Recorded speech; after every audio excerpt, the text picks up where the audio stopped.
నమస్తే, welcome to crunch TV. నేను మీ రిషి. ఈ రోజు వార్తల్లోని అంశాలు చూద్దాం. ఇక కులగణ తర్వాత రిజర్వేషన్లో మార్పులు ఉంటాయని తెలంగాణ ప్రభుత్వం స్పష్టం చేసింది. సమగ్ర కులగణన తర్వాత పంచాయతీ ఎన్నికల్లో బీసీ రిజర్వేషన్లో మార్పులు చేర్పులపై ప్రభుత్వం నిర్ణయం తీసుకోనుంది. బీసీ రిజర్వేషన్లో ప్రభుత్వ పరంగా పెంచే అవకాశాలను పరిశీలిస్తుంది. అయితే సుప్రీంకోర్టు తీర్పు ప్రకారం రిజర్వేషన్లు 50% మించకూడదని నిబంధనలు ఉన్న సంగతి తెలిసిందే. ఆలోచిస్తున్నట్టు సమాచారం. ఈ ఏడాదిలో జనవరి 31 సర్పంచుల పదవీ కాలం పూర్తయిన తర్వాత పంచాయతీ ఎన్నికల ప్రత్యేక అధికారుల పాలన కొనసాగుతుంది. ఇక నిత్యం వెన్నంటూ ఉండి తన కష్టసుఖాల్లో తోడుగా ఉన్న తెలంగాణ ఉద్యమకారుడు ప్రొఫెసర్ శ్రీనివాస్ రెడ్డికి బీఆర్ఎస్ పార్టీ అధినేత భావోద్వేగం అయ్యాడు. వీడ్కోలు పలికారు. ఇక శ్రీనివాస్ రెడ్డి తెలంగాణ భవన ఇన్ఛార్జిగా దాదాపు 20 ఏళ్ల పాటు సేవ అందించారు. ఆయన కుటుంబంతో కలిసి నివసించేలా అమెరికాకు వెళ్తుండగా ఆత్మీయంగా ఆయనను బంగారు గోల్స్తో పట్టు వస్త్రాలతో కేసీఆర్ సాగనంపారు. 10వ తరగతి పరీక్ష ఫీజు గడువు డిసెంబర్ 5 వరకు పొడిగించేలా ఈ మేరకు ప్రభుత్వం పరీక్ష విభాగాల డైరెక్టర్ కృష్ణారావు తెలిపారు.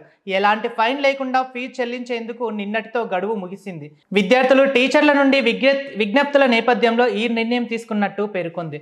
50 రూపాయల ఫైన్తో డిసెంబర్ 12 వరకు, 200 రూపాయల ఫైన్తో డిసెంబర్ 19 వరకు, 500 రూపాయల ఫైన్తో డిసెంబర్ 30 వరకు అవకాశం ఇస్తున్నట్లు తెలిసింది. రైతు భరోసా నిధులు 7,500 రూపాయలు జమ కానున్నట్లు మంత్రి కోమటిరెడ్డి వెంకటరెడ్డి తెలిపారు. నల్గొండలో గురువారం మంత్రి మాట్లాడుతూ గురుకుల పాఠశాలలో విద్యార్థుల అస్వస్థత ఘటనపై కేటీఆర్, హరీష్ రావు మాట్లాడడం సిగ్గుచేటన్నారు. ధరణి పెండింగ్ లో దరఖాస్తుల పరిష్కారానికి ప్రభుత్వం చర్యలు తీసుకుంటుందని, ఇందులో భాగంగా అదనపు కలెక్టర్లు ఆర్టీఓ స్థాయిలో ధరణి దరఖాస్తులను పరిష్కరించాలని గురువారం భూ పరిపాలక విభాగం చీఫ్ కమిషనర్ నవీన్ మిట్టల్ మార్గదర్శకాలు జారీ చేసింది. ధరణి కమిటీ ఇచ్చిన సూచన మేరకు మార్గదర్శకాలు జారీ చేసినట్లు సర్కార్ వెల్లడిస్తోంది. తెలంగాణలో ఫిబ్రవరి గ్రామ పంచాయతీ ఎన్నికలు జరుగుతున్నట్లు తెలుస్తోంది. జనవరి 14న పంచాయతీ ఎన్నికల నోటిఫికేషన్ విడుదల చేసేందుకు ప్రభుత్వం కసరత్తులు చేస్తుంది.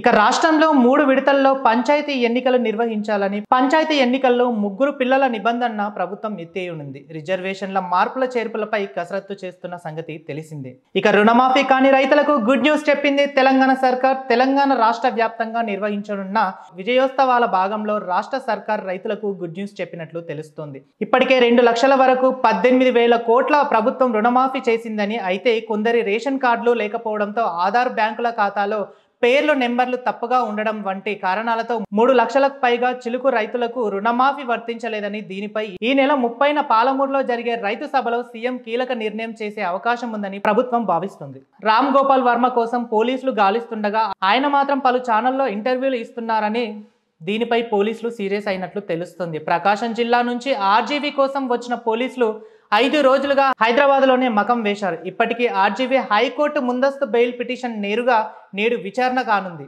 అయితే ఇందులో చంద్రబాబు, పవన్ కళ్యాణ్ పై అనుచిత పోస్టులను పెట్టారని, ఒంగోలు, విశాఖ, గుంటూరులో వేరుగా ఆర్జీవీపై కేసులు నమోదైనట్లు తెలుస్తోంది. ఇక మరో అంశం చూస్తే పట్నం నరేందర్ రెడ్డికి స్వల్ప ఊరట కలిగించిందనే చెప్పుకోవచ్చు. లగచెర్లలోని అధికారులపై దాడి కేసులో కొడంగల్ మాజీ ఎమ్మెల్యే పట్నం నరేందర్ రెడ్డిపై హైకోర్టు స్వల్ప ఊరట దక్కింది. ఆయనపై ఉన్న 3 ఎఫ్ఐఆర్లన్నింటినీ కూడా కొట్టేసింది. నిబంధనలు విరుద్ధంగా ఒకే ఘటనపై 3 ఎఫ్ఐఆర్లు నమోదు చేసినట్లు నరేందర్ రెడ్డి తరపున న్యాయవాది కోర్టులో వాదించారు. ఆ వాదనలతో ఏకీభవిస్తూ హైకోర్టు నిర్ణయం తీసుకుంది. లగచెర్ల కేసులో A1గా ఉన్న నరేందర్ రెడ్డి ప్రస్తుతం రిమైండ్లో ఉన్న సంగతి తెలిసింది. చెర్లపల్లి రైల్వే స్టేషన్ కు త్వరలో లాంచ్ చేయనున్నట్లు కేంద్ర మంత్రి కిషన్ రెడ్డి తెలిపారు.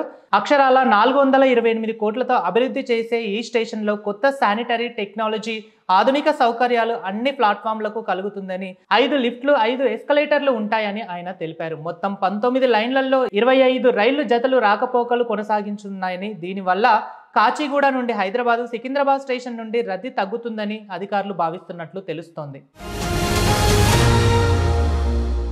ఇక లగచెర్ల విషయానికి వస్తే అక్కడ భూ సేకరణ కూడా రద్దు చేసినట్టు తెలుస్తుంది. మరి దీని విషయం గురించి కూడా పూర్తి వివరాలు మా ప్రతినిధి శ్రావణి అందిస్తారు. శ్రావణి, లగచెర్లలో భూ సేకరణ రద్దు అని చెప్పేసి కూడా ప్రభుత్వం వెల్లడిస్తుంది. మరి దాని విషయం గురించి ఏంటి పూర్తి వివరాలు?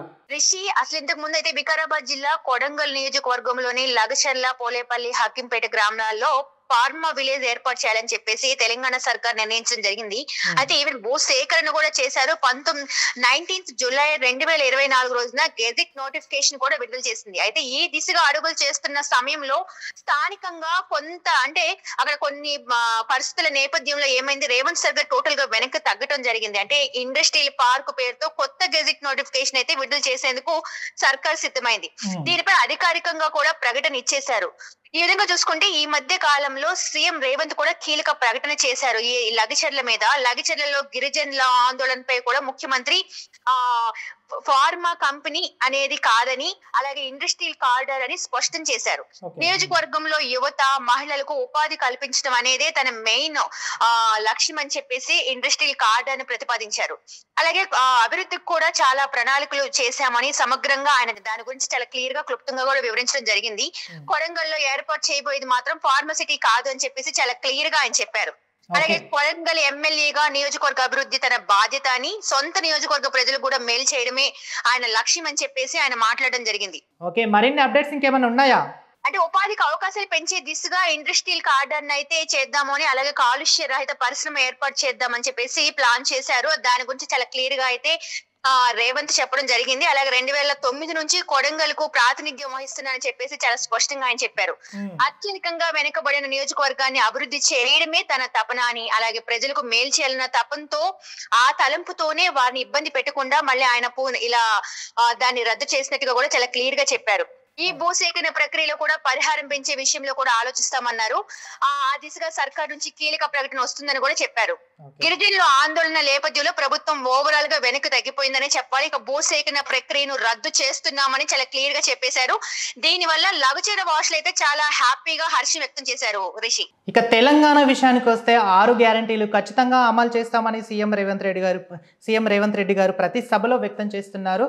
తెలంగాణలో చేపట్టిన సంక్షేమ పథకాలు కూడా ఎప్పటికప్పుడు ప్రజల విషయానికి ప్రజల దాకా తీసుకెళ్తున్నామని చెప్పేసి కూడా ప్రతిసారి మంత్రులు కానీ తర్వాత సీఎం రేవంత్ రెడ్డి కానీ వ్యక్తం చేస్తున్నారు. మరి ఎన్ని చేసినా కూడా ప్రతిపక్షాలకు ఉండే పని విమర్శించడమే అని చెప్పేసి కూడా సీఎం రేవంత్ రెడ్డి గారు అంటున్నారు. మరి వీటన్నిటి గురించి కూడా ఖచ్చితంగా తెలంగాణలో 6 గ్యారంటీలు అమలు అవుతాయా లేకపోతే కావా అనేది వేచి ఉండక తప్పదు. చూస్తూనే ఉండండి క్రంచ్ టీవీ.